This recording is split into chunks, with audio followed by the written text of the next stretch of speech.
Friends digital சந்தேரியில் பார்த்தீங்கன்னா ஒரு மூணு கலர் பார்க்கலாம் ஒரு டிசைனில். ஃபர்ஸ்ட் டிசைனில் பார்த்தீங்கன்னா 3 கலர் இருக்குது. இது சாரி பாருங்கள், எல்லோ காம்பினேஷன். ப்ளவுஸ் பார்த்தீங்கன்னா இந்த மாதிரி ஃபேன்சி பார்டரில் கொடுத்துருக்காங்க. இந்த மாதிரி ப்ளவுஸ் வரும். இந்த டிசைனில் பார்த்தீங்கன்னா கலர் ஆப்ஷன்ஸ் 3 இருக்குது. லைட் க்ரீன் ஒன்று இருக்குது அண்ட் லைட் க்ரே ஒன்று. ஓகே, புக் பண்ணுங்கள். 899 தான், ஸ்பெஷல் ஆஃபரில் இருக்குது. நெக்ஸ்ட் கலர் நெக்ஸ்ட் டிசைன் பார்த்தீங்கன்னா இந்த டிசைனில் பார்த்தீங்கன்னா ஒரு 3 கலர் இருக்குது.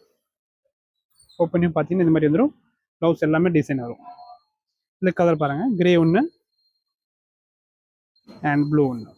ஓகே, இந்த டிசைன் முடிச்சு நெக்ஸ்ட் பாருங்கள் இன்னொரு டிசைன் வந்திருக்கு. இதில் பார்த்தீங்கன்னா 3 கலர் மட்டும் இருக்கு. ப்ளூ வித் எல்லோ அழகாக இருக்கு பேட்டர்ன். இதுக்கு ப்ளவுஸ் இந்த மாதிரி ஃபேன்சியாக கொடுத்துருக்காங்க. இந்த கலர் இந்த மாடலில் பார்த்தீங்கன்னா 3 கலர் இருக்கு. இது ஒரு peacock green with pink beach combination and பாருங்க க்ரீன் கலர் காம்பினேஷன். இது பார்த்தீங்கன்னா ப்ளவுஸ் பிளைனாக இந்த மாதிரி டிசைனாக கொடுத்துருக்காங்க. புக் பண்ணிங்க 899 தான்.